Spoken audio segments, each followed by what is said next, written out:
ना दिन बहुत व्यापार रहा तो हनिके एखन शरम नहीं लागो थे निकी जे हेलो खुलुमबाय रायजोफोर आङो दिनै नोंथांमोननि थाखाय मोनसे भिडिअ लानानै फैदों जोंनि बर' हारिनि बर' ख्रिस्टियानफोरनि सायावहाय खोनासं जोंनि बर' ख्रिस्टियानफोर नोंथांमोना बर' जानानै गाव गावनि बर'नि गानजोंनो मोसानो हायो नोंथांमोना लाजिनांगौ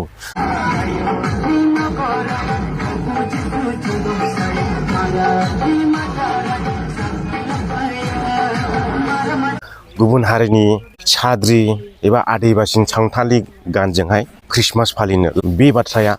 आं बुंनाय नङा बे रावखौ आदिबासि सानथालिनिफ्राय बुंनाय जादों नोंथांमोना खोनासं এই মানকে এখন শরম নাই লাগো थे ने हमनी के आदिवासी कल्चर डांस टाके ईमान एखन यूज करो थे देख लो ठीक है मैं मानो थी এখন क्रिसमस के सीजन चलो थे लेकिन तोहनी के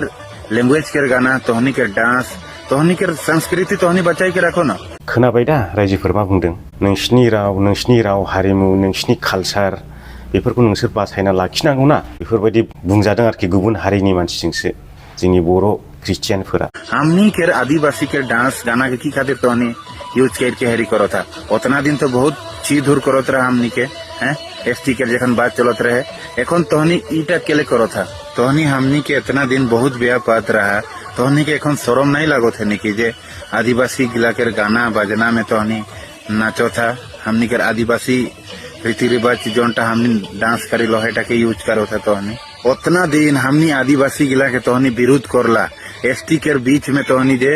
ई तमाशा खड़ा करके रखला एखन तोहनी के शरम नहीं लागो थे निकी हैं जय जोहार जय आदिवासी ए मान के सबक सिखाई के लगी और हमनी के कल्चर के जे सॉन्ग गिला यूज करो थे डांस गिला इनकेटा गलत लगे उ मान के निजर के कल्चर और उ मान के निजर गाना निजर डांस के करबो लगे सिले इटा बेया है के दा बे सासे आदिबासि बुंनायखौ आं बिराद मोजांसो मोनदों रायजोफोर मानोना जोंहा बर' ख्रिस्टियानफ्रा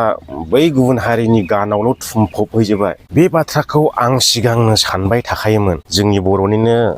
गस्पेल एथ' मोजां गान दं खुगा मेथाइ दं बेफोरजों मोसा गुबुन हारिनि रावफोरजों गानफोरजों मानो मोसायो बेखौ आं सानबाय थायोमोन नाथाय आङो थाग थिग दिनैहाय भिडिअ नुबाय नुनानैहाय आङो नोंथांमोननिसिम बेखौहाय शेयार खालामनाय जाबाय जोंनि बर' ख्रिस्टियानफोरनि गेजेराव ख्रिस्टमास फालिनाय होननानै बुङोब्ला मेनावनो जोंहा खुगा मेथाइजों दल दामै दामै खावां दामै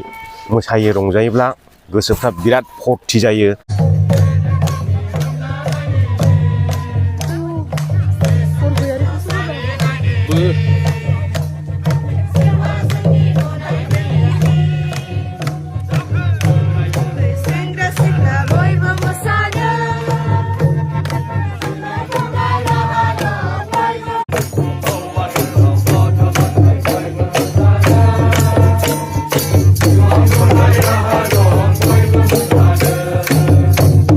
बेफोरबायदि खुगा मेथाइजों मोसानायखौ मोजां मोनो खुगा मेथाइजों रंजानांगौ दल दामनांगौ गुबुन हारिफोरनि रावजों मोसानायखौ आंबो एसेबो मोजां मोना आंबो सासे ख्रिस्टियान आंबो बिराद मोसायोमोन जेब्लानाखि दल सिफुं औवा बिखावनि जथा बेफोरबायदि खालामनानैहाय खुगा मेथाइजों रंजायोब्ला जोङो बिराद गोसो गुदुं मोसायोमोन बेरायोमोन रंजायोमोन नाथाय दिनैहाय गासैबो देकजों मोसाजोबनायखाय इन्टारेस्टआनो बायबाय दा ओंखारनो गोसोआनो जाला ओमफ्राय दा गुबुन हारिनि रावजोंल' बांसिन मोसासै बेनिफ्राय गोसोआ जेबो इन्टारेस्ट जाया आंहा बेनिखायनो आं बे बारावहाय ओंखारला आरो बेबायदि ख्रिस्टमासनि केरल मोसानायावहाय आदिबासिफ्रा गावसिनि गानजों मोसानायनि माबायदि बखिदों एसटि टेस्टि बायदि बुंलायलांदों लाजिनांगौ मानांगौ बुंलायलांदों गावसोरखौ गाज्रि बुङो एसटि होबथायो मायो दा जोंनि गानजों मानो ख्रिस्टमास फालिदों लाजिनांगौ बेफोरबायदि जाय बुजियो बेयावनो बुजिखागोन अब्लाबो बे भिडिअखौ नुनायखाय आङो बुंनाय जाबाय बाय बाय